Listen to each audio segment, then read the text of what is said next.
this and go straight down, trying not to touch the sides. And then we're going to go right into that compression fitting. And I've got the bag up here. And actually, I would have changed my gloves at one point here. Well, let me back up. So one thing, once this bottle, we've got it set off to the side, and the system is open and empty of all sampling apparatus, this would be the time to clean the sampler. Okay, so it may not be the best idea to reuse that cap. Because what's going to happen is we've taken the new cap and placed it over the sample, but now this is going to sit open for all that time. So we may want to get 2 sets of caps. So this, we've got our sample in the cooler or transport device. It's double bagged. This container is our new container, our new collection device, which is also double bagged. And we're going to clean the device.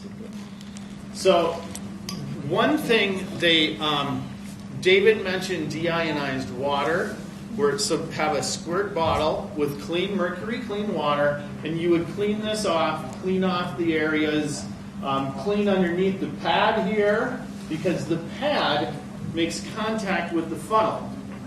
So if this is contaminated with bird feces or whatever, because you could actually have birds land here when it is raining and defecate into the sample or whatever. So we want to make sure the pad is clean and the device all around and clean everything up.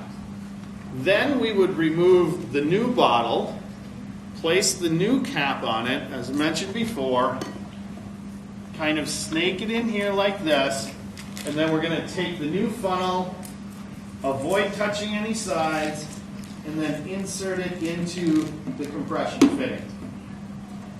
Then we're going to raise our platform so that it supports it. We don't want the funnel to support the weight of the bottle, because as the bottle fills up, it's going to get heavier and it'll probably break free from that funnel. So we want to support it, and one thing we have are we've got these little blocks on here because it won't come up high enough. So we want to make sure that that is supporting the funnel, or supporting the weight of the sample.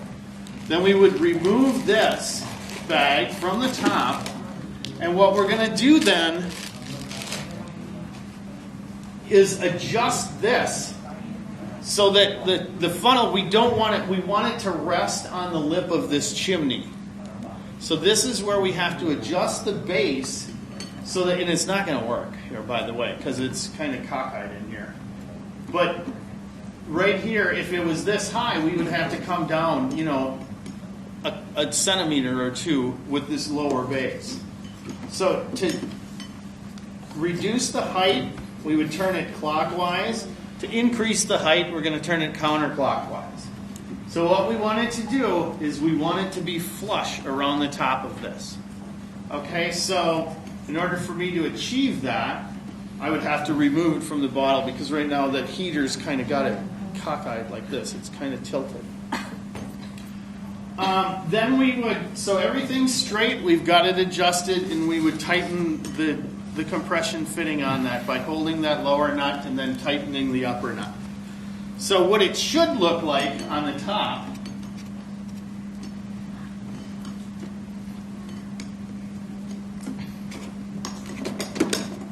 is more like that. Okay, where it's flush on the top. Okay? So, visualize with me. Yes. So now we're ready for the end of our next collection, our sample collection. So we'll close this up. Well, first we turn the power back on. And then we watch the lid come over and seal the sample.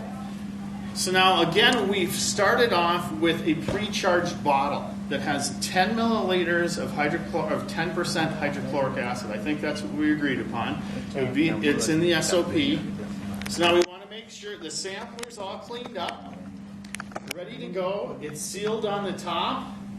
We've got our other sample bottle, our cap, and our dirty funnel. So our dirty cap, our dirty funnel, and our clean sample with a new cap.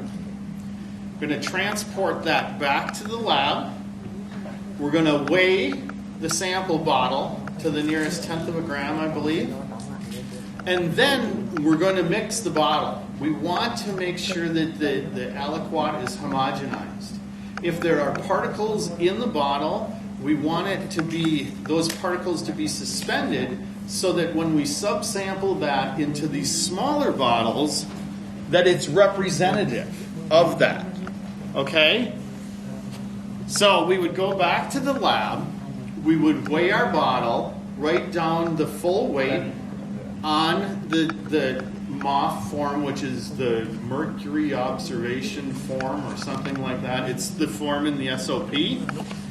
Then we would shake the bottle. You don't have to shake it like crazy. Just invert it a few times. And then decant it. Again, now we're still worried about contamination, so we should be gloved at this time. And then, so we're going to decant it into this container, this sub-aliquot container, that will then get bagged. It's already acidified because we had the pre-charge in it. It will get double bagged and then shipped to Guarani. Then for the other devices, so we've got a dirty funnel, a dirty cap, and a dirty bottle, a used bottle. We're then going to acid wash those as we outlined in the SOP. We could sprinkle some water so that we could check, really demo. For me to... The sensor, we sprinkle small water so that we check the wet and dry.